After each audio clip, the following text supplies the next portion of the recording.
roll call. Let's go ahead and do the roll call, please. Let's have a roll call first. Oh, okay. Sorry. While we're getting ready, I'm a little distant today because this is TMI, too much information, but I'll start off. My younger daughter has pink eye and is at home, so who knows so I'm just going to try to not touch anything or anybody while I'm here. But so stay away, please, just for your own good. All right, let's do the roll call, please. Okay. Commissioner Lori Cox, Present. Commissioner Hosford, Commissioner Messersmith here. Commissioner Neesmith. Here. Commissioner O'Keefe. Here. Commissioner Maddox. Commissioner Minor. Here. Commissioner Matlow. Here. Commissioner Richardson. Here. Commissioner Williams-Cox. Thank you. Great, thank you, ma'am. Appreciate it. So we've got some new members, in case you hadn't noticed by now. So what I'd like to do before we start with our agenda modifications and going on with new business is just kind of go around real quickly. Just say your name, why you're here, what your role is, and how long you've been on the CRTPA. My name is Rick Miner. I'm Leon County Commissioner. I've been on the CRTPA for coming up on 5 years now. Greg Slay, Executive Director, 7 years in July. Quincy Messersmith, Wakulla, maybe I'm finishing my first year-ish. Plus, yeah. Jack Castrua, Assistant CRTPA Director. I've been here for 28 years. Greg Burke, Planning Manager. I've been here almost as long as Jack, 22 years. Suzanne Lex, the CRTPA. I've been here a little over 4 years. Bryant Paulk, Florida Department of Transportation. I'm the liaison to the CRTPA, and I've been the liaison on and off for about 18 years now. Andrea Rosser, I'm the planning manager with Star Metro, been there for 15 years. Curtis Richardson, City Commissioner. I've been on the CRTPA, I guess, for about 8 years now, Greg. I interviewed Greg for the position.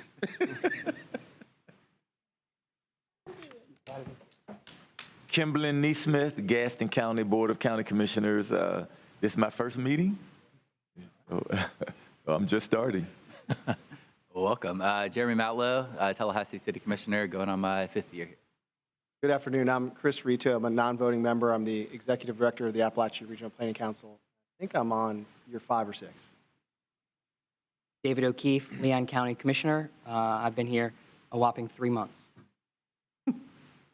Austin Hosford, Jefferson County's newest commissioner, same as my fellow Mr. Keefe.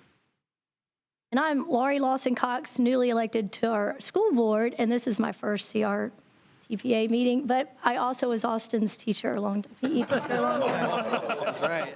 Right. Favorite student. Yes. So the dynamics when it comes to Robert's Rules is going to be really interesting to watch between you two, right? Listen, welcome. It's great to have you all here. I think you'll enjoy working on the CRTPA. It's a great regional body that works really well to improve the transportation in the region. So welcome. Mr. Slade, do you have any agenda modifications? No, sir, we do not. All right. Number 3, any public comment on items not appearing on the agenda? We did not get anyone signing up. Okay. All right. Next order of business is the consent agenda, number 4. Got a motion to move consent from Commissioner Richardson. Is there a second? Second from Commissioner O'Keefe. Any objection to the motion on the table? Seeing no objection, the motion passes unanimously. Next order of business is consent. Skipping over number 5, there were no consent items pulled for discussion. We're moving on to CRTPA action, number 6. Mr. Slay, would you please introduce 6A? Yes, sir. This is an issue that we've talked about quite a bit over the last few years, and FDOT is finishing up, I believe, their statewide rail plan. So Holly Cohen has agreed to come and give you a brief presentation on it today and kind of answer any questions. Holly, I'm just going to hand it over to you.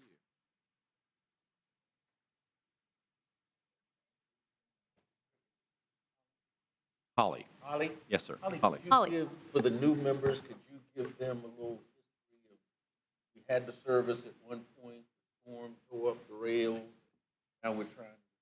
Absolutely, yeah. Before we get into some of the background on the state rail plan, it would make sense. I know rail's been a big piece of what's kind of interest lately. So, so first of all, you're right, Holly Cohen.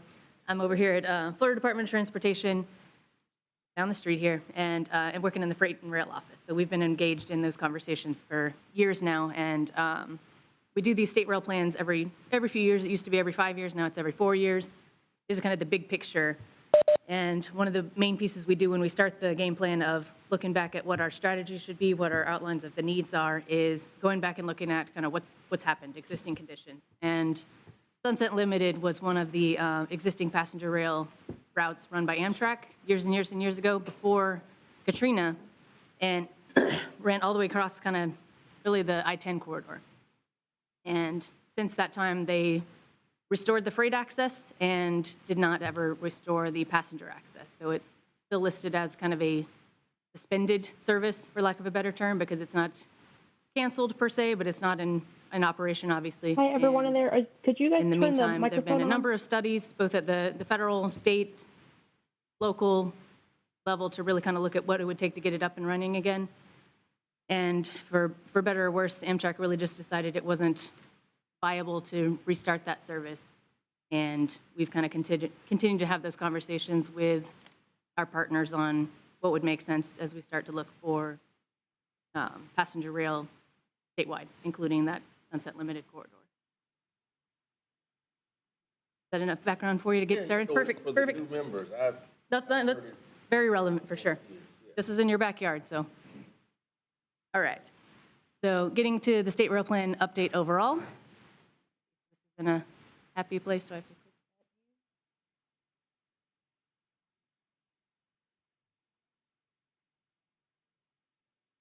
that? Maybe.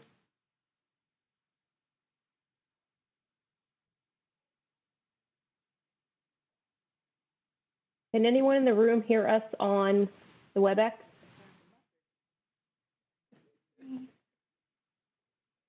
I don't think they can. Is that the receiver?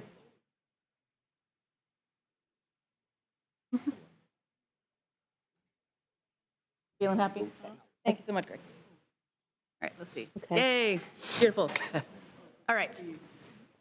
I wonder So if to they go can back see to us. a little Can more I background on flag what them is the down? state rail plan, I mentioned that this is something that we update every 4 or 5 years. Do we know Really, this anybody is in kind there of that can turn the the very sound up? high-level vision for the state. I might be able to message Looking at both the Jack. I'll let passenger him know and here in a freight second. side.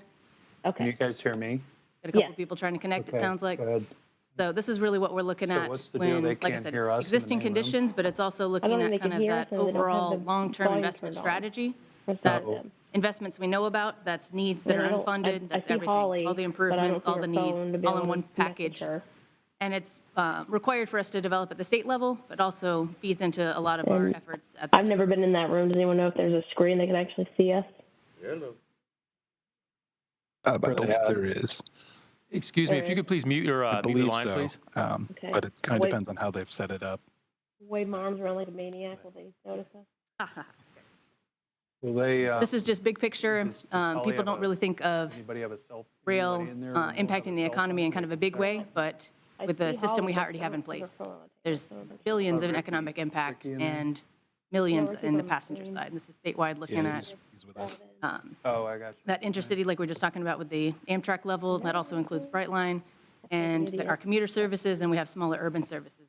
Hey, that's my role. Okay. Turn your camera on. I'm gonna find this angle. I really am. I could put a strange Nope. reactions, You betcha. thumbs down reaction. Yeah, that works. I don't think they're can hear us at all. Can you just give you a quick wave or something? That would be perfect. Thank you. All right. Pop over one more slide, thanks. So one of the biggest things that keeps getting talked about on the opportunities side is that there's really a chance for us to kind of go back and look at a We have statewide work number for holidays that scale are at what we're landmines. really hoping to accomplish. That's the thing, When we went Holly back and doesn't looked have her before we phone did this out. plan, we said we really need to You can look see back and that? say, Yeah, I you know, can we just felt see we've her been right there at the very table. reactive to individual projects that maybe wanted it's to not. move forward Actually, rather than they kind of might be really right looking there. at They it have at a her system cell phone in approach. there. So we went back and identified some kind of key strategies on both the passenger and the freight side that really made sense for how we wanted to invest in our infrastructure going forward. The intercity hybrid model is really kind of relevant to the Amtrak approach. That's the core intercity operator in the vast majority of the United States. Florida has the unique element of Brightline. They're also doing intercity service. And there are pros and cons to the public side, the private side. They're really looking at kind of different markets when you're looking at kind of the price point. So what we really wanted to do is make sure we don't lose that hybrid model of taking the pros from both and making sure what we go forward with makes sense for Florida. One of the things we'd also looked at was we want to make sure we preserve appropriate rail corridors. You really kind of have a one and done shot most of the time when you're looking at once it's gone, that rail corridor is gone. There's development, there's right of way, it's going to be way too expensive to reacquire in the future. So we want to make sure we're looking at where do we want to have those rail corridors statewide, make sure we're looking at proactively making sure they're available. And on the FDOT side, we don't necessarily lead the regional efforts per se, so much as like I said, we're kind of reactionary and then we lead them. We want to make sure we have those conversations up front on where we need passenger rail, who needs to be engaged, bring those partners together, and really kind of be the facilitator. And again, with the local partners, be that facilitator and kind of assist them where they are. Some at the local stage really have a lot of resources. They're looking at commuter rail. They know what they want. They're securing their financial resources. Some kind of really don't know what they don't know, and we can help them at that stage as well. And really kind of setting the stage for those funding mechanisms, what makes sense up front when you're just getting started at the federal level, at the state level, and what makes sense going forward as far as having that local commitment as well, and really balancing the needs of all users, really what we do across the board at FDOT. On the freight side, it's a little more straightforward because we do this all day, every day. Safety is always number one priority. Liability has become a major concern as there's always incidents, always accidents. There's been a lot of focus lately on making sure that the railroads are held accountable for their mistakes and that we're making sure to be aware and prevent what we can. We also look at capacity. We help them with funding. And where there's room for new rail access, such as intermodal facilities, transload, things where we kind of need to look at that statewide approach, not just a one company feel. We want to make sure and we're engaged in that. And in general, freight rail is an economic mover, so we want to make sure we're kind of having that conversation as well on those impacts. Next slide, please. This is another one of the big opportunities that's been on everybody's mind, which is why passenger rail is having a bit of a renaissance, for lack of a better term, is there's a lot of money available. The big one is significantly increased intercity passenger rail funding. That's that kind of purpley box there with the $36 billion there. That's the Fed-state partnership. The feds redid that program to really more focus on intercity rail instead of state of good repair generally. So this is where we're looking at. There's a lot of possibilities for expansion, improvement of service, a lot of opportunity there. And in general, there's a lot of money. There's billions flying all over that slide for existing grant programs. We've had a lot of good success with what they call the CRISI program. I don't remember what it stands for. Oh, there it goes, on the top, the orange one, Consolidated Rail Infrastructure and Safety Improvements. That's really kind of the bread and butter for a lot of what we do on the rail safety side is improve state of good repair, look at where there's crossings, looking at where there's opportunities to just do some general improvements. Crossing elimination is a new program, and that's really something we've been focused on as well. Restoration enhancement, there's a lot of good money for kind of going back and investing in the system overall at that federal level. So excited about all the new possibilities, and we want to make sure we set ourselves up for success with plans such as the state rail plan, such as having those conversations with our partners on what they're going to be pursuing so we can work together. Holly, real quick. Yeah. Just to jump in here to point out, correctly. See the lines across the top, the 22 billion, the 5 billion. Good nuance, yes. That was what was appropriated in the original legislation. However, that bottom line is actually how much Congress has authorized. Yeah. I just wanted to point that out, especially since we're talking about intercity passenger rail. The bill contains $36 billion, but they've only authorized 7.5. So just keep in mind that, all that money is not necessarily available for these programs. Great point. That authorized amount is the 5-year game plan, but they look at it year by year, and it may not match one-to-one. That's kind of the goal. Great point. I get another 2 slides, please, as we get into needs. Right. So overarching needs, what we did when we went to kind of start this process was we did our internal background check to make sure we knew what we wanted to do on a strategy level. And then we started to kind of do our outreach side to make sure we got to the needs from everybody. So we did a regional approach where we did a regional listening sessions, webinar version, and then we kind of went region by region and got some input that way. And then had some input from kind of a series of webinars following that to make sure we were still on the right track. So the passenger rail needs, this is what we heard as a summary from everywhere across the state, that there's a desire for, number one, connectivity. That's new routes, that's connections to other modes, that's first and last mile connections to make these existing rail corridors far more feasible. They want more frequencies, extended service hours, accessibility in general for all user groups. They also talked about corridor preservation as important, which is great that we heard that was a need we defined, and so did our partners. There's a need also that we found, we were a little surprised by this, that some of our partners felt like there was a need for greater awareness of just kind of what services were out there, more marketing, more outreach. Hey, you should use rail, here's why. Everybody's concerned about safety, obviously, and that's both for the riders, for the roadway users, for the pedestrians nearby, everybody. More desire for partnerships. They agreed that we need more coordination with FDOT's kind of existing role, the partnerships with the locals and the other agencies, and really those local jurisdictions and the railroads, more importantly. We found that when we started to talk to the regions, they'd had differing relationships with the railroads, and that's something that FDOT can help with, kind of making sure that messaging is consistent. And everybody always wants more funding. On the freight side, can I get one more slide, please? Found a pretty similar list. The service is more individual for the passenger side, but for the freight side, everyone's looking for new capacity, new connections to their businesses, whether that's shared tracks or dedicated new freight corridors. Mode shift, when everybody's got a lot of congestion on the trucks, people start talking about how can we shift things to the rail. Maintenance, state of good repair, everybody needs to make sure that sometimes the companies struggle with maintaining what they have. We need to make sure that we don't build too much without the ability to maintain what we have, keep it in that state of good repair for safety. There's been a lot of focus on intermodal facilities, especially as ability to grow our seaports and do some of that modal shift. If we can take some goods directly from the ports to these intermodal facilities by rail them up wherever else it needs to go, you save a lot of those truck trips. There's a lot of interest in kind of the freight rail business in general and how we can grow that as a state. Continue to maintain our safety around the railroad tracks, especially as we have more road-rail conflicts at crossings. We have a lot of at-grade crossings in Florida, and that's something we've known is an issue, and it's tough to address as everybody wants to make sure, again, going back to balancing the needs of all users, there's accessibility and there's safety, and sometimes the needs do not align. And again, going back to coordination and relationships and making sure FDOT's role is clear.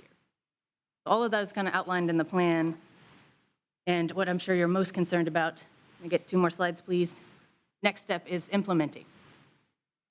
So as we start looking at, we've got our kind of outlined needs, we've got some of those investments we know of that we kind of re-ask for input on every year for all of our programs at the state and federal level. One of those big pieces is federal grants. And I outlined these 2 in particular because they're relevant to those big numbers on the intercity passenger rail federal grant numbers. Corridor identification is a new program. This is really where the feds are going to try to go back to the basics and say we need to identify a pipeline of every passenger rail project that we know of that's kind of going to start moving, I guess exactly that, through the pipeline. And the federal-state partnership is the one I mentioned previously, where they're really looking at solid, ready-to-go federal-state partnership money for intercity rail, and that's where they're adding that lots and lots of money to. And the goal is that some of these projects in the corridor identification program eventually make their way up to the Fed-State partnership and other relevant grant programs for funding. So for the purposes of bringing it back to this region, we are looking at, we did submit corridor ID application for kind of our tier 1 corridors, based on what we heard in the rail plan, was kind of the first priority, for lack of a better term, of looking at those major city pairs. So for this first round, that was, let me make sure I got them right. Those kind of major population centers where we can focus on new, enhanced, restored, or increased service frequency. So a lot of these are already served by Amtrak, maybe just not as highly as we would like them to be. So we're looking at connecting Tampa, Orlando, Miami, Jax, all of those connections, and re-looking at service development plans to see where we can improve. That's, could be Amtrak, could be Brightline, could be other operator agnostic. The next piece is for Sunset Limited, like you were talking about. We received input from Pensacola that they were looking to do that corridor, and we said, great, that's awesome. We did a letter of consistency saying, yes, this meets all of the expectations we've outlined in the state rail plan, and that we may not be pursuing directly now, but we might in the future. We also worked with Amtrak because they were looking at doing a corridor ID application to do some station improvements, ADA, things like that in there, that nature. So we did the same thing. Letter of compliance for consistency, great, that sounds wonderful, in alignment with the plan, and we agree. The one that we were looking at doing with Brightline was for a Fed-state partnership for Tampa to Orlando, and there's just a lot of ongoing conversations with the Sunshine Corridor in Central Florida, the Feds, Brightline, and it just really, they didn't have time to kind of finalize what they needed. So at that time, we are not moving forward with the Fed-state partnership with them yet. That doesn't mean we won't in the future. That's all of the ones that are currently underway. Is the route from high on the priority list? Good question. So that's kind of our tier 2 when we did our analysis of those kind of 4 major city pairs that I was talking about. That's kind of our first step, is those major connection points within Florida. Tier 2 is connections out of state. So that includes exactly that. The Jax to New Orleans to continue on that side, and also Jax to more like Atlanta, Savannah, whatever, Georgia, and GDOT are developing as well. And tier 3 is essentially everything that's a little more emerging in nature that would feed off of those initial connections. Isn't there service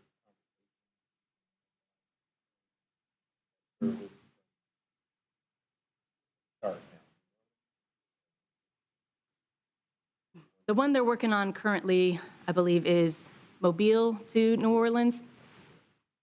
So there's definitely some conversations about that right now, and we've engaged with the SRC on making sure we're kind of up to date, but we're not formal members per se. Same thing on the federal side. We've participated in the Southeast Rail planning efforts, and we've got a new kind of multi-state effort, the Southeast Corridor, that is also looking at making sure we're coordinating our planning efforts across states, all the way from Florida and Mississippi and such, all the way up to like Washington, D.C. area. Ms. Cohen, just to clarify from what Commissioner Richardson had asked, so he mentioned from Jacksonville to Mississippi or through Mobile, right? Yeah. But what about, would it be tier 2 to go from Jacksonville to Pensacola through Tallahassee? Is that yes? That's tier 2 as well, right? Okay, all right. And just to clarify, yeah, that's the application that the City of Pensacola is pursuing and that we are supporting, but we did not submit that directly as FDOT. That's why we considered that a tier 2 future year application. Mr. Slade and I talked about the grant application that Pensacola had submitted just a little bit ago. Can you give us more detail on what that is, and if it would it be beneficial for Pensacola to work with us, us to partner with them and absolutely submit it as co-applicants? The application has already been submitted, so I'm not sure there's a nuance per se on the co-applicant front. However, the support from other local governments, absolutely. The next step really for this corridor ID program is that in the next several months, it's 6 months plus before we hear anything back from the feds, but it's usually kind of a negotiation process on if they're going to award us any funding, and the funding for this particular stage would be to outline the cost estimate for a service development plan. Okay. So that's where you'd actually get some kind of real numbers on if we say we want this amount of service, this amount of frequency stops here, here, here, here, here. then you kind of better outline what your investment needs are and what your kind of ongoing operating needs would be. So the estimate would be for the study to develop Yes. the service development plan, not the service itself? Yes. Okay, gotcha. This is exceedingly early stages, and that's part of the confusion factor of this is bare bones stage one of that pipeline, but that doesn't mean it won't eventually move along. Mr. Chair, Yes, Madam. to be clear, the application that Pensacola has submitted is from Pensacola to Jacksonville through Tallahassee? Is that what we're saying? I need to verify endpoints, but I believe it was from the current kind of Mobile connections, New Orleans, through Jacksonville. I just want to, make sure because if I recall, there's and we're talking passenger, right? Because I know that there's a freight that's doing something from like Perry to somewhere up Georgia way, from something that I read. I want to make sure that we're talking about it on a direct line. We're not talking about, bypassing anywhere to get to Jacksonville. Gotcha. Is what I'm saying. We're talking about coming straight through Tallahassee, going straight to Jacksonville without wavering or wandering. Now, as far as I'm aware, it's not with no wavering or wandering. It's just going on existing CSX, Florida Gulf and Atlantic, and then back to CSX, I believe, on that kind of straight track. That would be a good part of that negotiation, as well as making sure the impacted freight railroads are involved in that conversation, because there would need to be significant investment either on their corridor and sometimes adjacent. Depends on the particular nuance of what alignment they go for. Yes, Commissioner. What is the role of Southern Rail? Good question. They have been the catalyst for the efforts underway currently in kind of that Mississippi and Alabama area, and it's their individual states are committing funding, and they're also looking at kind of those smaller sections. So they've already done really what we're looking at applying to this corridor ID process for, is do the service development plans, figure out exactly what those costs are for both the initial investment and that ongoing operating support. Then exactly that, they look for kind of using the SRC as a vehicle to promote and market their need and go after some of these big federal grants.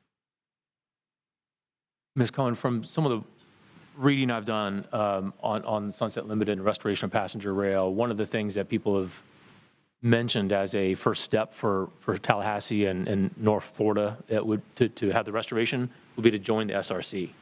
You know what the pros and cons of that are? Like, for us to become a member of the SRC, are there financial obligations? Do we have to pony up to the table and that type of thing? Can you describe some of what that might be?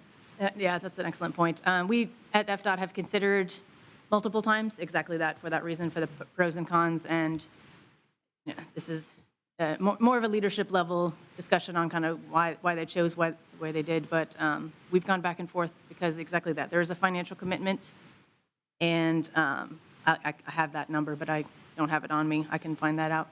And we felt that there was enough value in participating in meetings kind of as needed, that we really didn't need to join per se yet. That doesn't mean they won't in the future. And maybe as we progress toward kind of these additional levels of background information needed to really kind of move us up the pipeline, at some point it may become appropriate.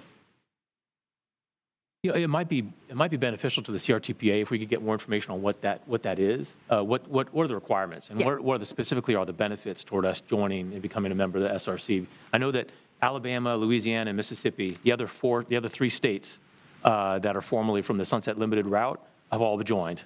Where Florida is the only state that is not. So I think it'd be helpful for us, and maybe we need a motion on this to see if we could bring back some more information about that. With the League of Cities and with the Florida Association of Counties, we have the ability to actually push that as proposed legislative policy to our respective city and county associations. So that may be something, if it makes sense for us as a state, it might make sense for us at the League of Cities and the Florida Association of Counties to kind of push that through to our fellow members throughout the state. If we can get that on as a FAC legislative agenda item or a League of Cities agenda item, that might help us move forward with that if we decide that it's something that's worthwhile. I And I can definitely pass along the information we've requested thus far. Did have a motion, but I didn't hear a second. Is there a motion for? You made the motion, I Okay. seconded it. Okay, great. I was so busy talking, I didn't see the motion in a second on it, so. Okay, motions, any discussion on the motion on the table? To bring back more information about the pros and cons of joining the SRC for the state of Florida? Okay. All in favor, say aye. Aye. All opposed? Motion passes unanimously. Okay. And the second thing is, could we also get some more information about the grant, or the application from Pensacola? Absolutely. And the grant that they applied for? Depending on what the parameters of that are, we might choose to, for the next application schedule, we might choose to apply and join forces with them. But getting more information about what that grant would be if they get it might be really helpful for us too. Especially if the application is for, from Mobile to Jacksonville through Right. Pensacola, right? Right, If right. it makes sense for us to join that effort and whatever we can that's productive to make sure that Tallahassee is one of the destinations. So, It would absolutely make sense. I'm aware. okay. Well, would someone else be willing to make a motion on that? So moved, Commissioner Richardson, seconded by School Member Lawson Cox. All in favor of the motion, say aye. Aye. All opposed? Motion passes unanimously. Mr. Chair, may I ask Chris, or you or Chris, whomever, would you like to talk about the letter that ARPC sent around in March? Sure. We discussed this at the Appalachian Regional Plan Council's board meeting, and we had our DOT came out and presented, and our region, which is primarily rural, is very interested, obviously, in rail, passenger rail. So a motion was made for us to put forward a letter to DOT, basically just requesting that they consider joining the SRC. And I think we had, and the motion also asked that each local government that was on board, especially the ones that have rail access to the rail line in that area, to also send letters. I think we had at least 15 local governments send letters to DOT. So there's a lot of support. Great. Chris, when did that happen? Last year? I will say Leon County, City of Tallahassee also sent letters. I would say that was fall of last year. Okay. Yeah, early fall. Great. Thanks. Any other motions? Yes. Commissioner O'Keefe. Questions, if they're still. Yes, absolutely.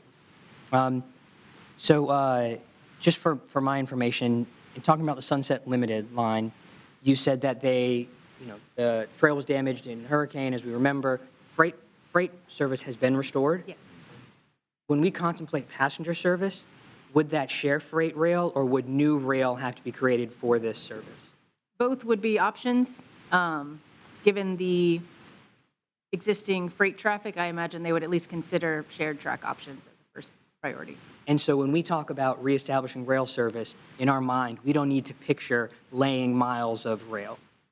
No, but the requirements for moving passenger and moving freight are different. Yes. So you're right, there's a number of investments that might be needed to be make on the existing rail to make passenger service feasible.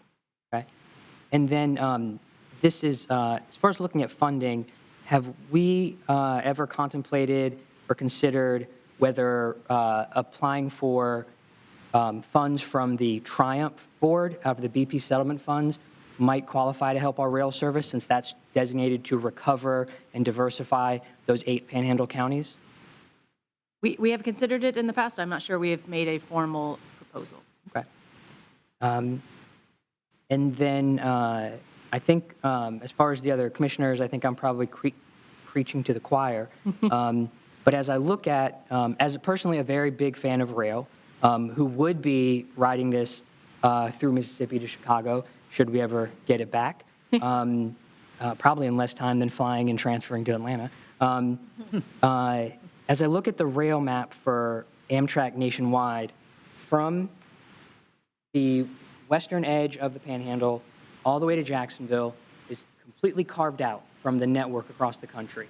Even if you're in Jacksonville, where there's rail service, you have to go all the way up into North Carolina before you can start going west. And so I really appreciate everyone's priority on this, because when we talk about travel, when we talk about tourism, people are not, younger and younger generations are not driving as much. We can't wait to get on the train. and we're going to be left out of that if you can't even get here. And then I just have some questions about freight rail here. And I'm sure all of the answers to this are you're already on top of it, but this is my first meeting, and given some of what we've seen nationwide, I feel it's responsible to ask for it. So we saw in East Palestine a disastrous derailment with spilling of hazardous waste that, if I understand right, didn't qualify that particular substance for required safety special plans through. Have we at Florida, or at least in this region, addressed our hazardous materials classifications and safety standards at or above levels that were in place for that derailment? That's a good question. The hazmat flows are regulated at the federal level. Okay. And so I'm not sure there's a at or above per se in Florida, but we do have, the above and beyond is we do have federal rail inspectors that go out around and make sure that all the inspections on the track, the actual,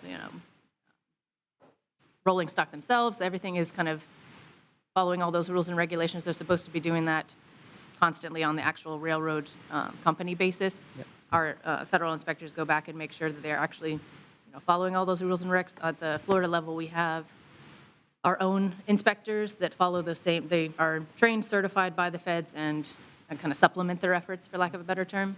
And yeah, there's definitely been some focused nature of, let's look at hazmat, let's look at the track, let's look at the areas where we know hazmat flows nationwide. That includes Florida. So there's some targeted efforts going on, absolutely. And then, in my very limited understanding, so please correct me in all the places I'm wrong on this, when certain classifications of materials are being transported through certain areas and cities of densities, they have to file some kind of plan or certain thing. Are those available to public for people to see what's coming through our town and region somewhere? You're right, there are additional rules and regulations for moving specific hazmat substances where they're only kind of allowed to do certain corridors that are set up and kind of ready for that. Mm-hmm. I believe that there are some safeguards around where that information is shared and how it's shared, just for more national security purposes. Of course. I can definitely look into that and get you the It's just curiosity. info. Yep. And then finally, staffing levels. You mentioned freight maintenance and staffing levels. And we've also seen nationwide reports from engineers and engineer unions that they are overworked, they don't have a single day of leave time, and they're worried about the safety of being upkeep. How does that look in Florida?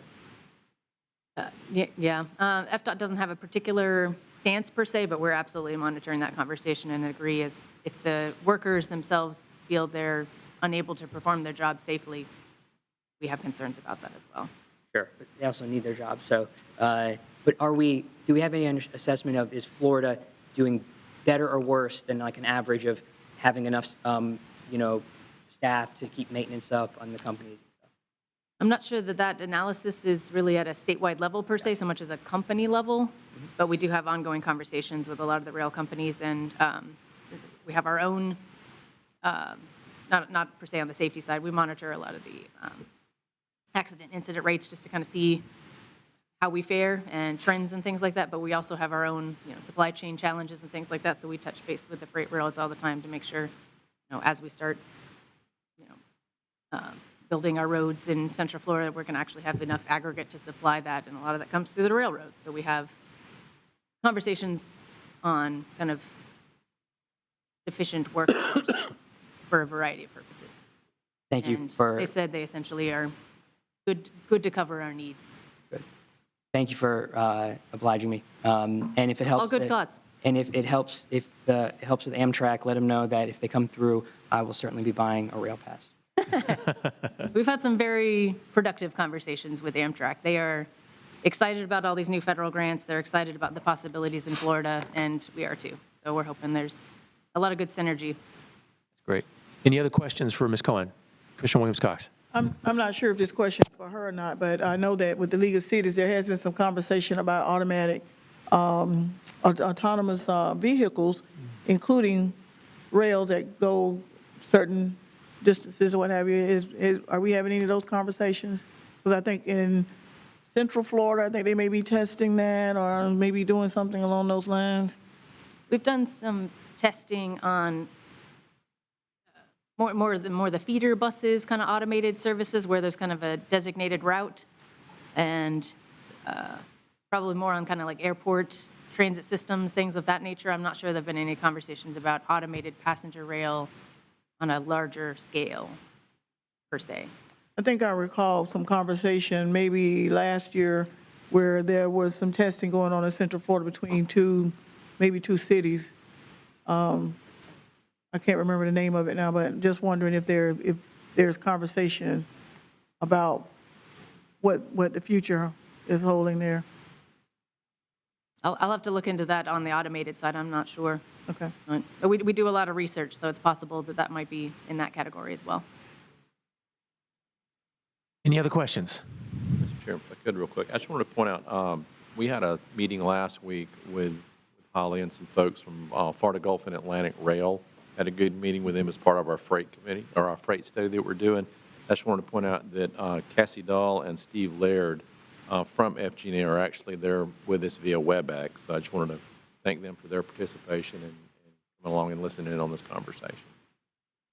Cassie and Steve, thanks for coming on. I appreciate it. Thank you. Any other Our questions, pleasure. commissioners?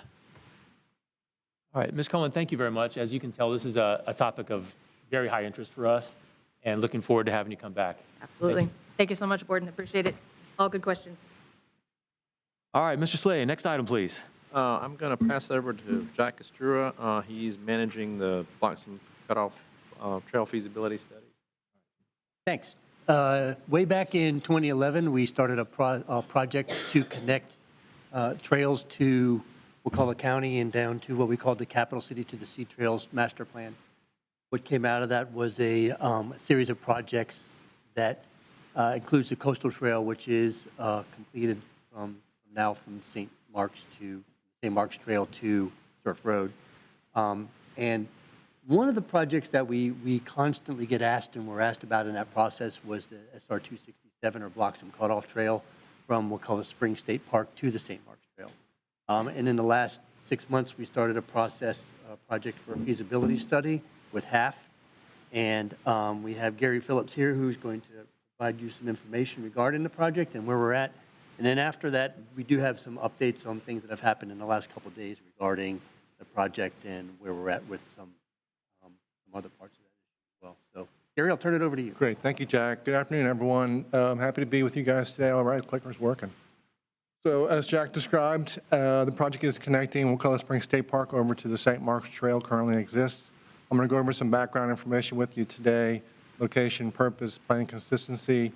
Also talk about some of the efforts to date that we've done. We've looked at the Wakulla Springs has what they call a unit management plan, which is their master plan version. Look at some mapping data, alternative analysis that we've started, typical section, intersection analysis. There's a Shadeville intersection location where the trail currently crosses that we want to reanalyze and look at some options maybe to improve safety there. Look at the bridge over McBride Slough, the stakeholders, and our schedule. So this is a location map. It's about 4.8 miles from Wakulla Springs, Edward Ball entry point there off 267, and then over to the end project, or the other location on the east side there at St. Mark's Trail. And I'm sure many of you who have gone down to Wakulla Springs are very familiar with the area. That's the location. As I mentioned, it's 4.74 miles to be exact. The purpose is to identify, of our study, is to identify and evaluate reasonable alternatives to carry forward into a preferred trail route. So the next stage could be a design-build project, could be designing the project, et cetera. So we want to get into, try to get into one preferred recommended alternative. This trail, as Jack mentioned, has been out there being looked at, being talked about for many years. It's located within the capital city to Sea Trail Plan. It's part of the Wakulla County Bicycle, Pedestrian, and Blueway Master Plan. And it's also contained within the unit management plan for Wakulla Springs. So talking about Wakulla Springs specifically, this is a graphic of their unit management plan, and they are calling for part of the trail to be located within their property. So where it's adjacent to State Road 267, you see from Rosa Shingles Trailhead, over to the west to the new traffic entryway. That's actually a service road. It's the dashed yellow line, and I would point to it if I could. Really can't point on these screens. But that's an existing service road, and so as part of the unit management plan, they're allowing us to put the trail where their service road is located. So you'd come off the road, you'd have a nice experience, you'd be about 150 foot off of 267, you'd be in McCullough Springs Park area, and you come all the way to the entryway that exists today. And that's in their unit management plan, so it's consistent with that. And in their plan, the McCullough Springs plan, is to convert that entryway that's currently coming off 267, it's a two-way in and out, to a one-way only entryway, and then the other half of the road would be available for the multi-use trail. And that's also in the unit management plan. And then when you exit, if I'll go back, when you exit, you'd come off to the west, and you exit onto the road that runs north-south adjacent to McCullough Springs. So that would be the two-way getting in and out of, but the only one way coming in from 267. Looking at some of the speed data, the public lands, the environmental issues that are out there, it's 45 miles an hour, posted speed limit on either end of the project in that blue, the darker blue, and then through the main corridor, the majority of the section is 55 miles an hour. The ADT is not, the annual average daily traffic is about 2,000 to 2,500, so it's not a lot of traffic. There are some logging trucks, some big trucks, but there's plenty of breaks in traffic, if you will, for the trail to be adjacent to the road. Looking at the public lands, as you're familiar, I'm sure, there's lots of public lands. The dark green there in the bottom, that's McCullough Springs State Park, which is a massive area to the south, and then to the north is the state forest lands that's managed by the Florida Department of Agriculture and Consumer Services. So a lot of the majority of the land, if you will, adjacent to the project is in public ownership. From the wetland, from the floodplain perspective, the blue is a 100-year floodplain. There is a one bridge crossing, McBride Slough, and that's that location there where the road is crossing over a bridge. That's why that's a 100-year. And then in the yellow, it's a 500-year floodplain, and we are not going to be impacting any of that with the trail. We will be outside that except for where we cross McBride Slough. In terms of cultural resources, again, McCullough Springs has got a lot of potential cultural resources that have been located, archaeological, et cetera. That's just showing that graphic there. And then in terms of priority natural communities, this is the Florida Natural Areas Inventory maps, the GIS data for the state, and it just shows you that these lands, and again, in public ownership, are high priority from a natural community, both from land cover, from endangered species, from an environmental perspective. And the good news is they are in public ownership. So from an alternative perspective, we looked at 4, and we'll walk you guys through that. And I'll also show you the typical section and talk about that intersection safety analysis study that we did. The one option would be just to be on the north side the entire way. Alternative 1, it's 4.8 miles approximately. Again, there's 11 driveway crossings through that 4.8 miles. One is there's a business access or business driveway called Anytime Electric. It would provide you with a direct connection to Rosa Shingles Trailhead, which is located on the north side, which is a nice connection to have. People ride there, they ride horsebacks, they go bird watching, et cetera. So it's a nice connection. So people could park their car there, and then they could ride their bike or whatever over to McCullough Springs. That's an option to have. So that's a good location to be on the north side. There's 5 roadway crossings listed there. Most of the development is kind of set back further on the north side. There's not as many driveways, which we'll get to in a second. And then from a right-of-way perspective, it's about 100 foot of right-of-way the entire length. So FDOT has 50 foot from the center line on either side. So we would be using FDOT right-of-way, except for that location where we get onto McCullough Springs State Park and we use the service road. Again, so no private acquisition of land at all. And then I did list some tree impacts. They require a little bit of clearing, but nothing substantial. And the preferred from a shade perspective would probably be more on the south side, but the north side is okay. Looking at alternative 2, the south side, again, we just stay on the south side the whole way. Actually, let me go back, sorry. Let me go back to alternative 1. We would cross State Road 267 from the north side back to the south side to get to that service road. So there would be a crossing of State Road 267 in this option. And that's important to note. Alternative 2 is on the south side. We do not cross State Road 267 at all. This option does have a lot more driveway crossings. You've got more than twice, 23. There's also a business right at the intersection there at Shadeville Highway. There would be no connection to Rosa Shingles, at least in this option. And then you see the roadway crossings. The right-of-way is the same as I just described a minute ago. The south side predominantly has the overhead electric. There's a short section on the north side, and then it crosses back to the south side. So the majority, about 4.5 miles of that is overhead electric is on the south side. So you have to meander around that to put in the trail. But again, there would be a nice location for the shade on the south side. That's a nice thing to be aware of when you're riding or walking in the afternoon. We want to look at a couple other options. There's 2 other alternatives we're going to show you. One is just kind of off system to see if we could get off the road for a little bit further distance. So on the north side, this is the off system where we would kind of go around. There's a large 400-acre parcel in between Wakulla Springs and on the north side, the state lands. And we would kind of go around that. You can see that McBride Slough graphic there. The advantage from that perspective, the driveways are still the same. We would have a connection through Rosa Shingles, and the right-of-way is the same. But when we presented this to the landowners, they were not in favor of this alignment. They really felt it wasn't a good one for them. They're okay with you being adjacent, but they didn't really want you to go into that deep into their property, if you will. So at this point, we've removed it from further consideration.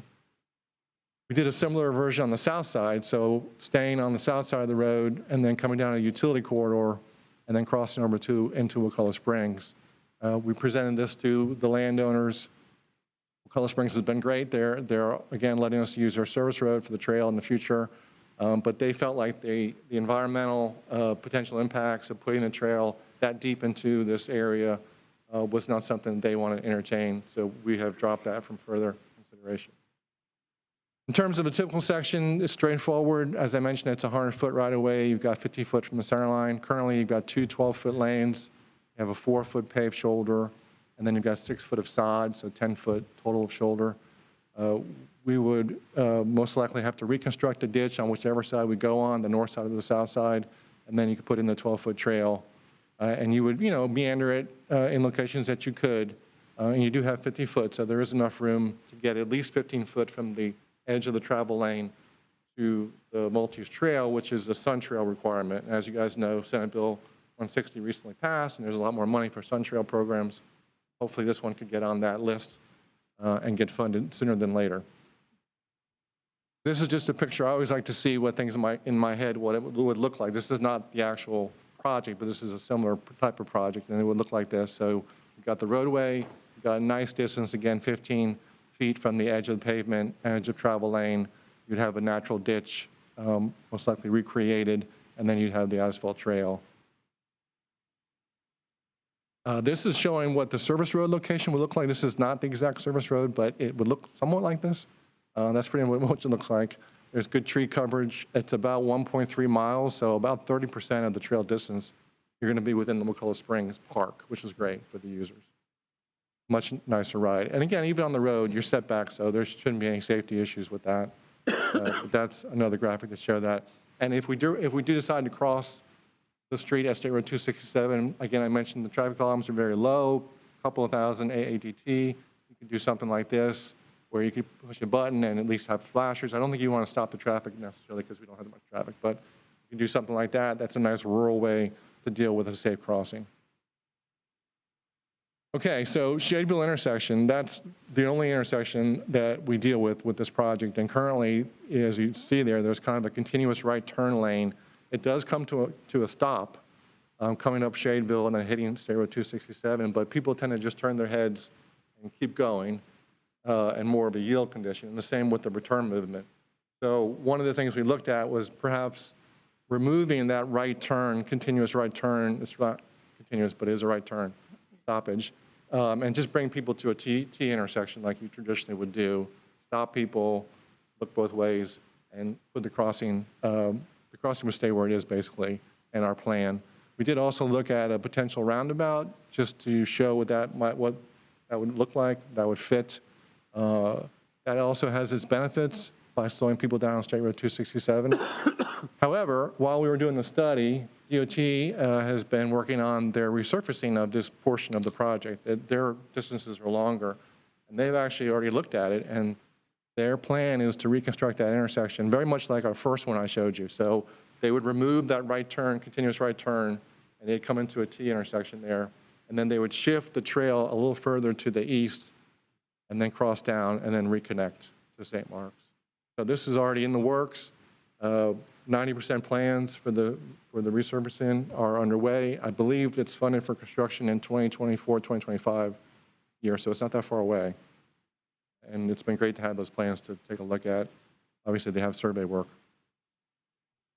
One of the other things I want to point out was the McBride Slough crossing. This is an existing bridge. It was built in 1964. It's in great condition. From a bridge, I'm not a bridge engineer, but they would tell you it's in great condition, superstructure, substructure is good shape, no problems, traffic is low. So one of the things we looked at the crossing, and there's a couple options here. Certainly to construct a new pedestrian trail bridge would be great. But another thing we could do, and this would be to save some dollars, is to use the shoulder. And there's a location just a little bit south of here where it's a longer bridge, and they took the crossing, they basically just took away some of the shoulder, and then made it up with the crossing. So the crossing would not be 12 foot, would not be 10 foot. It'd be more like 4 to 6 foot wide max. And you would put Jersey barrier walls, and you put guardrails on either end. It's a good, safe way to get across. It's less expensive.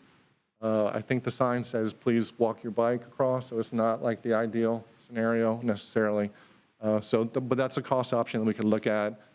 This bridge crossing is only it's less than 100 foot. So it really would be, if we could do a pedestrian bridge, if that's workable with the budget, that would be good too.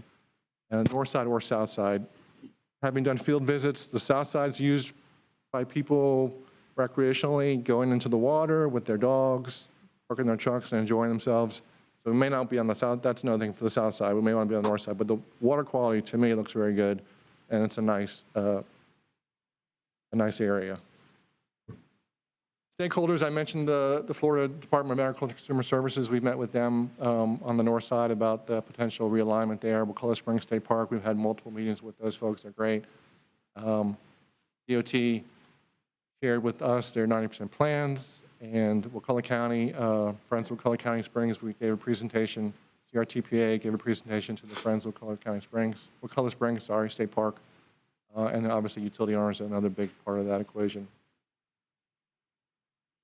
And then lastly, our schedule, we're wrapping up our existing conditions report. We'll roll that into the feasibility study. We are talking about perhaps doing one public meeting in June to present these options to the community and get their feedback. And then we would have that report we'd recommend one of those alignments that we present. Really one, either the north side or the south side are the two options that we're really looking at in detail. Thank you. Thank you very much. Any questions from the commissioners?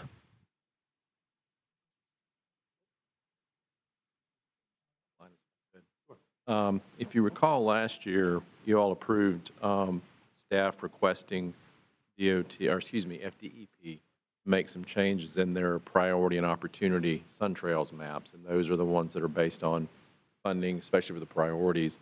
We actually made a last-minute request to FDEP to include this trail as part of their priority network, and they obliged us and approved it. And one of the things we're contemplating, we're going to have some conversations with DOT here, hopefully in the next month or so.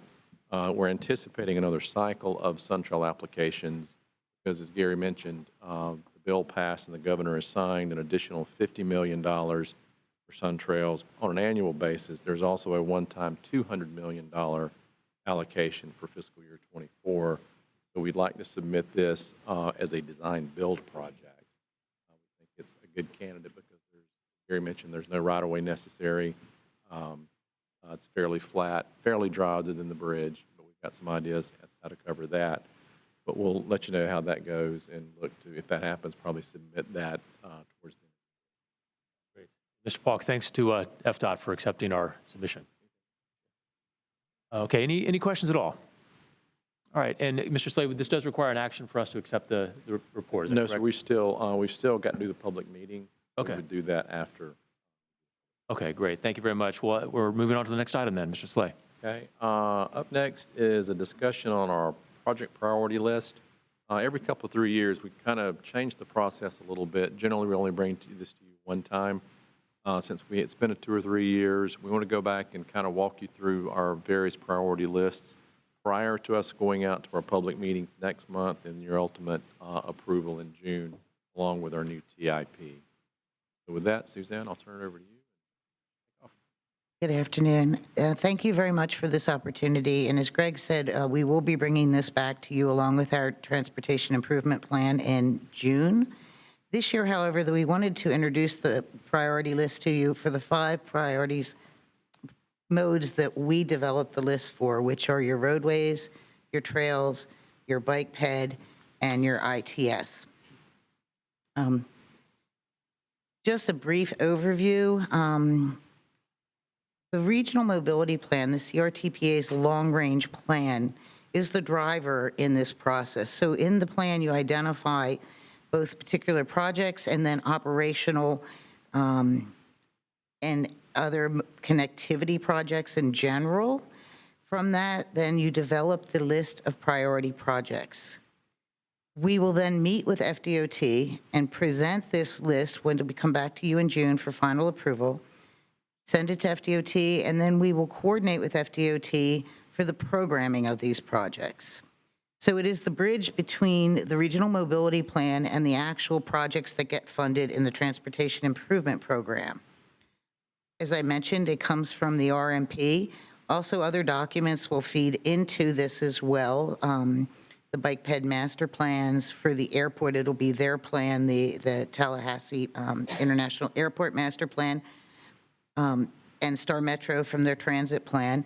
So they provide us those lists, but we develop the list that we're going to go over today. The priority project list is actually just a funding waiting list. We are waiting for money, and one thing that's important is money becomes available, we want it programmed. And we don't care if it's a project number 2 and you have money for 2, but you don't have money for 1. So we're not set that you must follow sequentially these lists as they're provided. Instead, we want to see that we can get as much programmed as possible. The first list I'm going to go over is the roadway list. I'm not going to go into detail on all of them. I'm just going to touch on the ones that are already sort of in the pipeline. They've either had a feasibility study done, a PD&E, project development and environmental study, and then they've gone into the design and the right-of-way phase. So for the first one in Woodville Highway, I just want to note that the total cost to finish this project as of right now would be $56.3 million. The second priority we have is Capitol Circle Southwest. For that project, it would be the first one was 50.6 and then the second one is 53.6 million to finish the Crawfordville to Spring Hill Road section of Capitol Circle. The right-of-way estimates for both this project and the Woodville Highway project, there's already been money spent on those. So for the Capitol Circle, $20 million in right-of-way has already been expended. For Woodville Highway, $2.1 million of right-of-way has already been expended. So this is the amount they need to finish acquisition of the right-of-way. The third project is, of course, one that's very important to Wakulla County and was actually moved up in the ranking last year, is the 319 Crawfordville Road from Wakulla Aaron Road to East Ivan Road. Right now, the widening from East Ivan north to 267 has occurred or it's completed, or it's underway or it's been completed. This segment would open up to 4 lanes from Ivan Road south to Wakulla Aaron intersection, which is a very, very busy intersection in Wakulla County. And this would be a big relief to the community. Following that, and priority number 4 is Orange Avenue. Right now, the design is underway.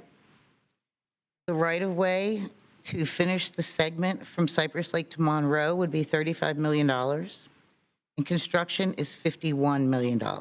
That's the segment, again, from Cypress Lake Street to Monroe.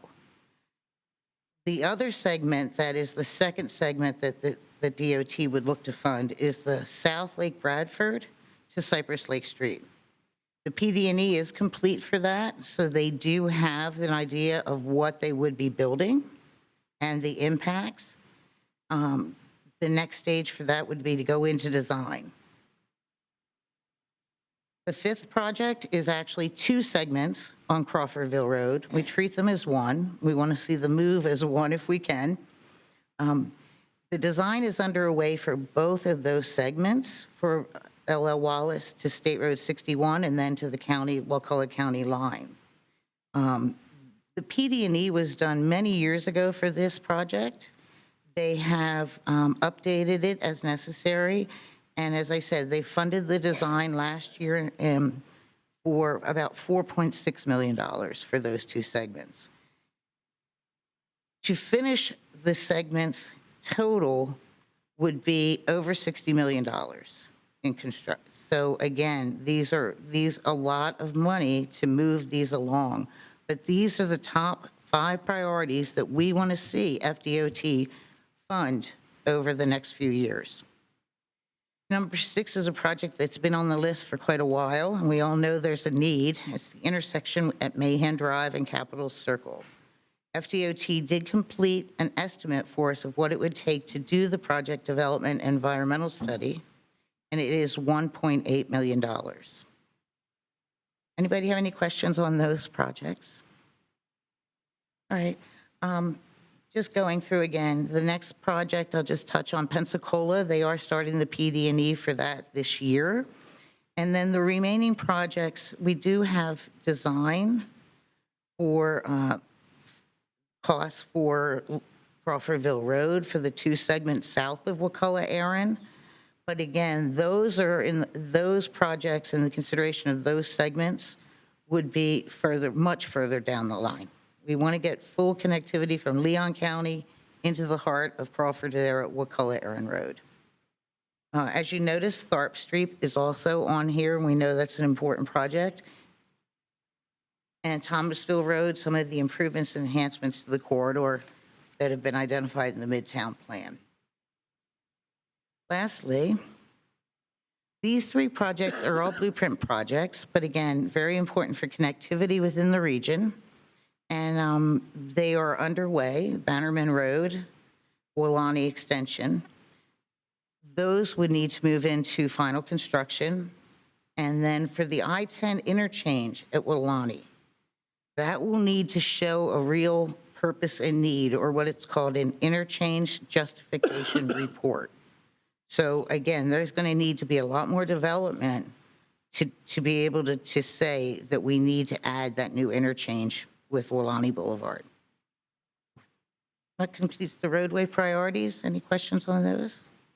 We will get updated cost estimates, by the end of the month from FDOT. This is the best available information right now. Yes, Commissioner.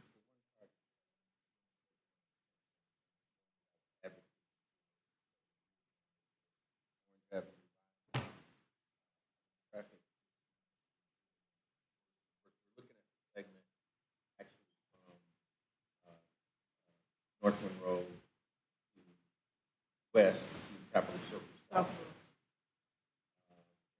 Particularly the segment between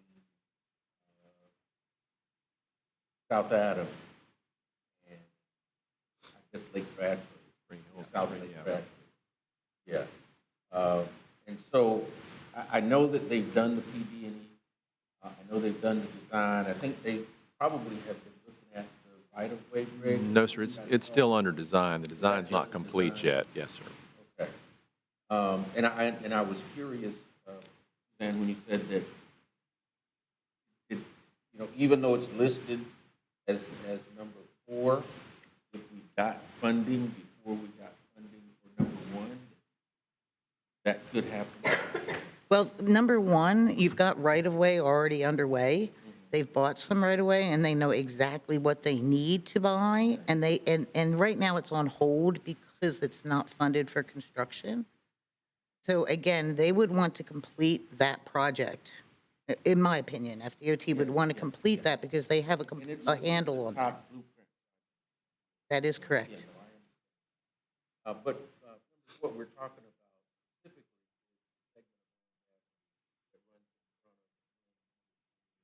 is FAMU, DRS, Liberty Park. Even when it goes through Liberty Park, there is no sidewalk. I have for years watched people walk along that section of Orange Avenue where there is no sidewalk. There's a bike trail, but there is no sidewalk. From Orange Avenue to Liberty Park. There used to be a convenience store there that people would frequent. It's been closed for a while now. Criminal activity happened there, but so I have been strongly advocating for funding, and we make it a priority, make that the widening of Orange. And it's even more problematic during FSU football games because they direct traffic from the stadium to Orange Avenue, because that's the east-west corridor on the south side of town. So we'll continue to monitor that, and hopefully sometime very soon we'll be able to get funding for the right of way. Of course, I just wanted to it's getting worse and worse. And out of full disclosure, I live off of that segment of Orange Avenue, and we catch hell getting out of our neighborhood in mornings and afternoons.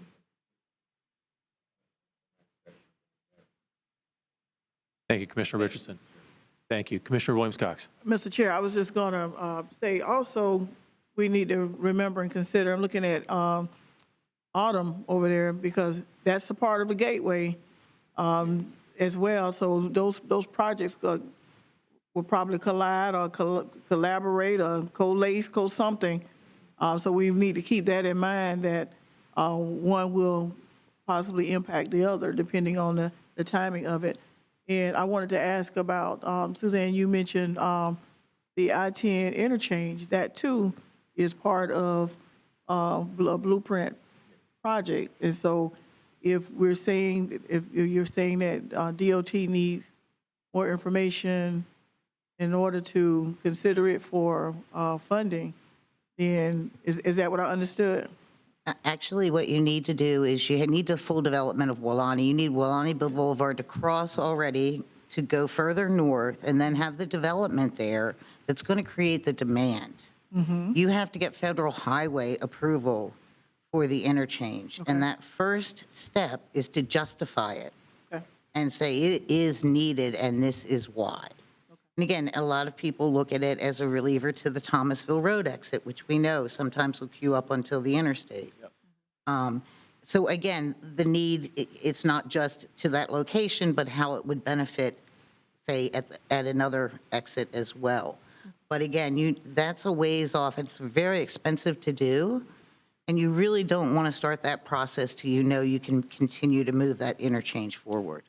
I only mention it for clarification because we've had exhaustive conversations about that exchange in Wulani, and I just want to make sure that we're keeping in mind some conversations and decisions that have already been made by another body, that we want to make sure that, again, we collace, collaborate, cooperate, all of those things as we move further down this road. Thank you. Greg? Commissioner, if I could, just following up on what Suzanne said, I mean, I think the approach, that's being taken now is correct. It's much easier to justify an interchange if you've got a road there already and when the overpass. The other key component, too, to the IJR, that justification report, is you actually have to show a funding plan as part of that. So I think we're still several years away from that piece of it, but just to give you a little bit more background on how that process, especially with the IJR, works. That is one of the key components. You have to have a funding plan to actually build the interchange.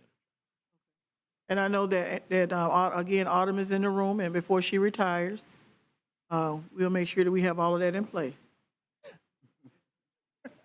Thank you, Commissioner Williams-Cox. Any other comments or questions? Yeah, I just back on that Arden plan for developing Lonnie several years out. And it's my understanding, Arden, correct me if I'm wrong, they're looking at about 2,000 development in Lonnie, and that's what start discussion about the interchange. You have that kind of development in that area. But that's a few years out.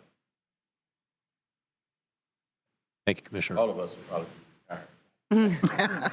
That comes around. I hope so.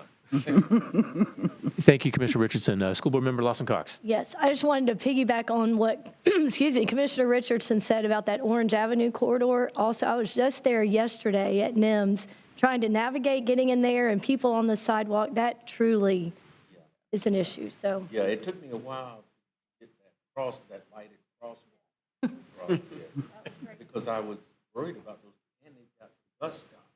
Right. On the NIMS. Bond neighborhood, that bus stop crossing that dangerous section of Orange Avenue. In translation, he's grateful for the hearing of his constant advocacy for that. So thank you. Commissioner Richardson is not just the Dean of the City Commission, he's also Mr. Orange Avenue. Yes, definitely. Yes. In a good way, in a good way. Mr. Chair, before we move on, Yes, and I'm ma'am. not going to belabor Suzanne with this because I would never pretend like I understand something. On the projects, when you say that, I heard you say some numbers with regard to the costs that are not on the slides themselves. That is because certain parts of those things have already been done and spent, and the slides correlate with where we are right now with the process. Is that correct? Correct. The project status and then what the next 2 phases would be. Great.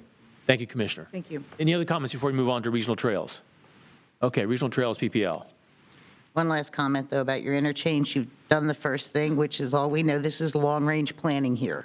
So that's the first step. Thank you. All right, so for regional trails, this year there are 2 new projects added. Thank you, Greg. And actually, they were just moved from the bike ped trail, bike ped master, oh my gosh, I can't talk today. I'd get nervous if you haven't noticed. The bike ped priority list, and they've been moved over to the regional trail list. And that, again, is the complement to what Greg said earlier about us presenting these to DEP and DEP putting them on their priority list. These are regional connectors, so the Bloxham Cutoff Trail and the Tallahassee to Havana Trail. Both of those previously were on the bike ped list. They have been moved to this list. There have not been any real changes in terms of the ranking other than adding those 2 at the top, in place of previous projects were there. And for these costs, we expect that we should be able to get some cost estimates for the first 2 or maybe 3 projects. Beyond that, it's a little too far out to give us estimates for the last 3. Any questions? Comments, Sure. questions? Commissioner O'Keefe. For the priority number 1, US 90 multi-use trail, so PD&E is programmed for next fiscal year. There are significant development projects out there. So 2 that come to mind are the Arbor insert description of a forest feature apartment complex, and then the Cross Creek apartment complex. Together, that's 500 units that will be right there on US 90 in Mahan. Am I correct in assuming that the proposal design will incorporate what it will look like when those projects are complete and not sort of be designed in its own bubble, not realizing that at the same time you're designing it, we're building much more traffic there? Well, with the project development environment phase, you're really examining all the existing conditions. So that information would be taken into account at that stage before you would even go to design. That will inform you in terms of avoidance of, say, wetlands, where the best sites, we talked earlier, on the north side, on the south side. So yes, those developments would be considered. Perfect, thank you. Anything else from anyone else? All right, moving on to the next section. Ms. Lex? So for the bicycle pedestrian, I'd like to note that one project has been removed from the list. It is fully funded for construction, and that is the North Monroe Street sidewalks from Lakeshore to John Knox. Thank you. That has been an important project. You can see it's a well-worn path all the way down on that west side there. And it should be start construction in fiscal year '25. Other than that, these are the 5 projects. Again, they've been on the list for quite a while. The Jefferson sidewalk is being designed right now by the, downtown sidewalks from Jefferson to, and that should say Call Street, excuse me. Its design is underway by the city. I think they're almost at 60% plans. Design is underway for the Thomasville Road multi-use path, and they have been coordinating with us and actually responsive also to the community that's reached out to them with questions. And then lastly, the third priority, the St. Augustine sidewalk, is under design by the county. So again, you want to fund those 3 projects. They're in the pipeline, and you want to see them go to construction. Any questions? Any questions or comments? Oops, I went too far. Can you put that back up? I hit 1 too far. Thank you. I can start all over again, right? Reiterate. All right. So this is the last list. I just want to note that a project was added to this list for your consideration at the request of the City of Tallahassee, and that is the Thomasville Road realignment of Ox Bottom and Velda Dairy roads, so that you would come to one full one intersection for both of those side roads. That realignment has been proposed by the city as part of a development that's underway. So that has been added as priority number 2. Of course, the first priority, you've had a couple presentations on that. We've done operational analysis on the 4th Street intersection at Lake Bradford and Stadium Drive. The next stage for that would be PE, but again, we've not done any public involvement. We've really not finalized what any recommendations would be, so that would come back to the board before that. And then the Thomasville Road, there is a study programmed in the fiscal year '24 of our UPWP, the CRTPA's work plan, to conduct a safety study from 7th to Bettner Road. Any questions on that? Any comments, questions? Mr. Matlow? Thank you, Mr. Chair. I just had some comments on number 2, the Ox Bottom and Velda Dairy Road realignment. So I saw the letter from Mayor Daley requesting this be put on. Just in orders of operation, I guess going back to 2018 when the Ox Bottom PUD was approved to go from 8,000 square feet to I think 96,000 square feet of development, there was a lot of talk about if the entrances that they had planned out would be acceptable for Thomasville Road. And I think one of the conditions put into place when that PUD was moving forward was to realign Velda Dairy and Ox Bottom, and the developers had committed to fund that project and that realignment. So to date, I've seen and I guess the other concern was what's going to happen with the stormwater with the existing pond that was out there, both for the roadway and the new development. So I haven't seen anything on the city side yet of that actual realignment road design or the plans for the development. So I asked Director Slay where we are and what we're considering, because it seems we're considering intersection improvements for road and development that hasn't been designed or approved yet. So I think that's more questions on the city side But I think, come June, if we don't have answers to those questions, it'll be hard to move forward asking for, to start a process for an intersection for a road that hasn't been built by the developer yet. Thank you. Yeah, Commissioners, Mr. we Slay. talked earlier, I checked with Steve Shaver from Underground Utilities, and the plan is that they would be built together. The road will be built, and the improvements at Thomasville Road will be done at the same time. So it's not like, we'd go out and put signals up and it'd still be nothing changed. They would be done concurrently with the construction of the road that the developer is required to build. Thank you, Mr. Slay.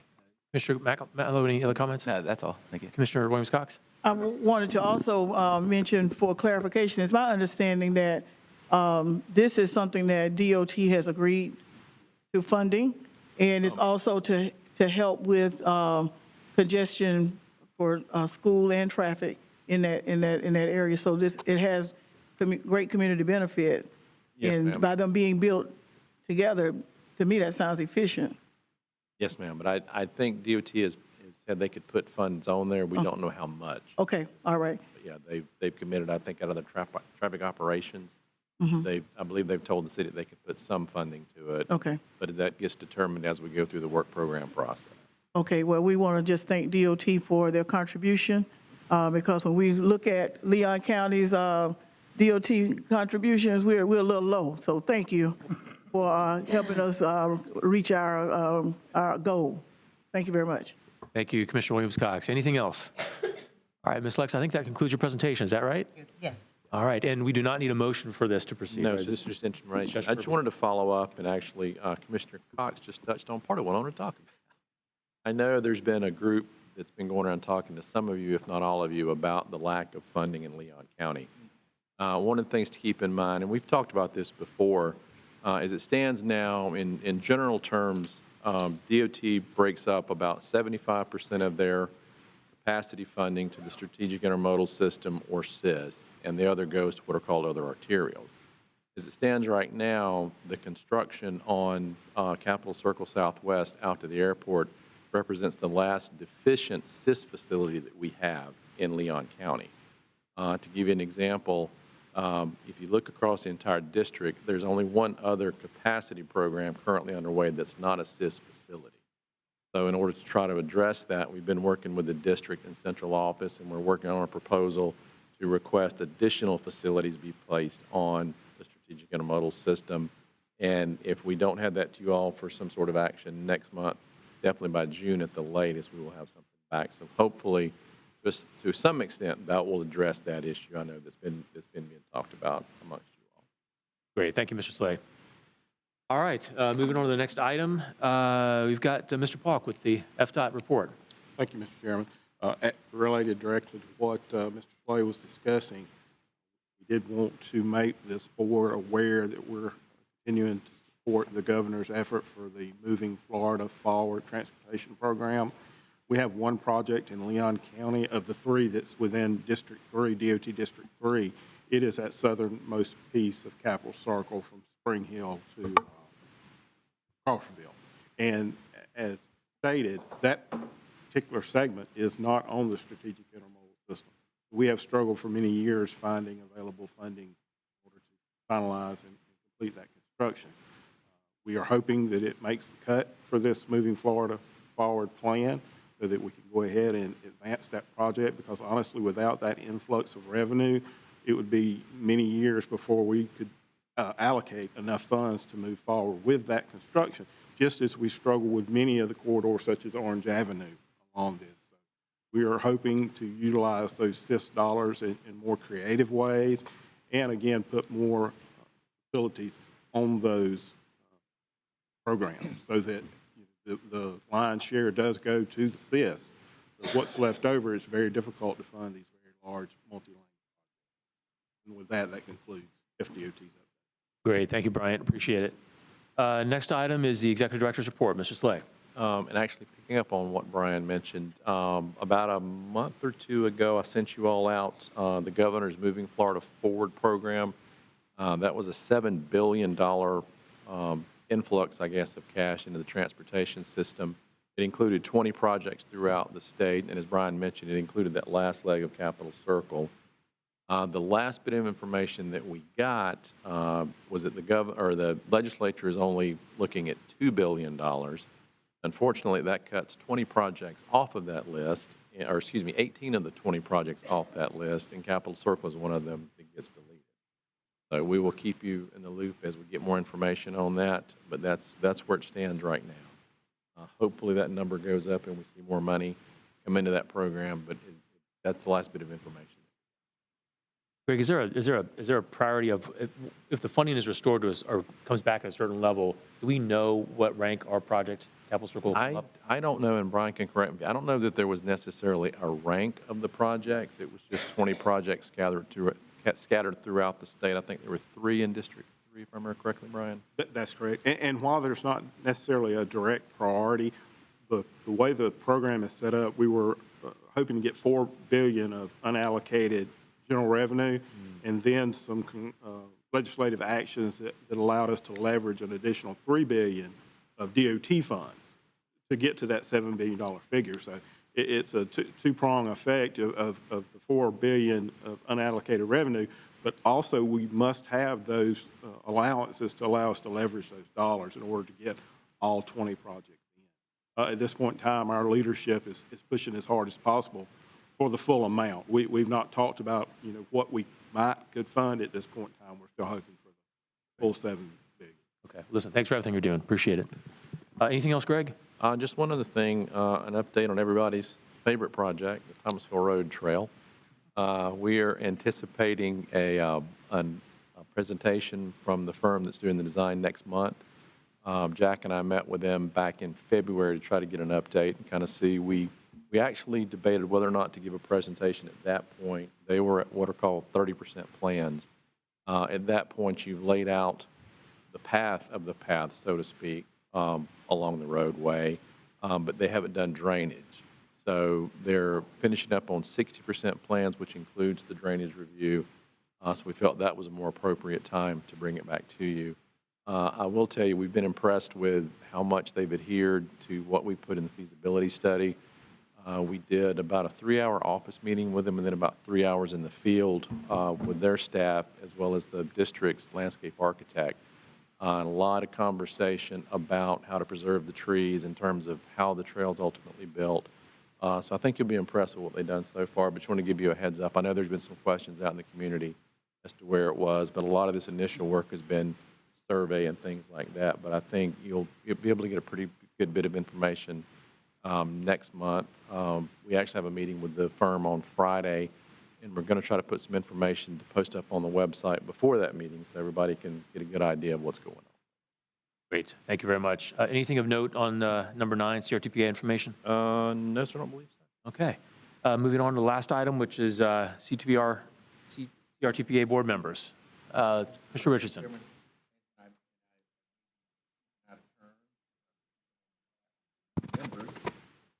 But I'm going to suggest that we do an orientation for the new members. Almost half of our board now is brand new or slightly new, as our vice chair is. You've been here, what, a year, Commissioner? I made that up. I said a year-ish. Oh, okay. But I would suggest that I know when I came on board, we didn't have an orientation, and it took me quite a while to get up to speed on, why we are, what we do, funding, our relationship with the state MPO, those kind of details. I think would be helpful. Like I said, you guys let me know if I'm speaking out of turn, but I thought we could maybe Commissioner already knows everything he's got. I thought maybe we could schedule it, maybe like an hour before our next full meeting. Sure, and typically, I'll go out and meet with our new members, but honestly, Commissioner Naismith, I just found out about you when you walked in the door today. Yeah. So I would also highly recommend, they've started the MPOAC Institute. Right. Commissioner Hosford attended this past weekend. Okay. I'm going in Smith May. is going in May, and there are some extra slots for that. It takes place over about a day and a half, 2 days in Orlando or Tampa. Okay. So I'll get with you after the meeting and see. And I believe everybody else has taken the I was going to say, I love hanging out with all of you, but I would recommend you take that instead. It would probably be a lot more beneficial than an orientation. Well, I didn't know they had restarted. Yeah, We're trying to get us to catch on, but we're good. Yeah, okay. Thank you, Mr. Slay. Yeah, the MPOAC training is outstanding. I mean, I took it about 3 or 4 years ago. It's great. The binder's about that thick, but it's good material. It's They walk you through it like you know nothing. Yes, exactly. Okay, thank you, Commissioner. Anything else, Commissioner Richardson? Okay. Anybody else? Any comments, questions from anybody else? Yes, Chris. I do want to mention, I have the pleasure of serving on the Florida Greenways and Trails Council, and one of the things that they do is they no longer approve trail towns. I don't know if we've ever had a presentation, and I think that would be an interesting presentation for this group at some point, just to learn about DEP's Trail Town program. They take small towns that are trying to incorporate greenways and trails along with small businesses for economic development and ecotourism, and they have coordinators, DEP has coordinators that works with the trail towns to work towards this designation. I think there's probably 8 or 10 trail towns now in the state, and there were 4 new ones that were approved at the last meeting on Friday, and it was Milton, Mount Dora, Brooksville, and for the first time, a large city received the trail town designation, and it was City of Tallahassee. But it was the capital city to the sea or corridor, I think. They used a unique approach because typically the trail town concept is for smaller towns. Tallahassee was the first larger city that received this designation. I was happy to be a member to approve that vote. And unfortunately, I missed out on the picture. They take a big picture. So when you see the picture and I'm not in it, I was just racing to make it. But Sounds good. I know, that's why I told them. Photoshop There's me in. spirit in the picture. Photoshop. Thanks, Chris. That's great. That's great news. Anything else for the good of the order?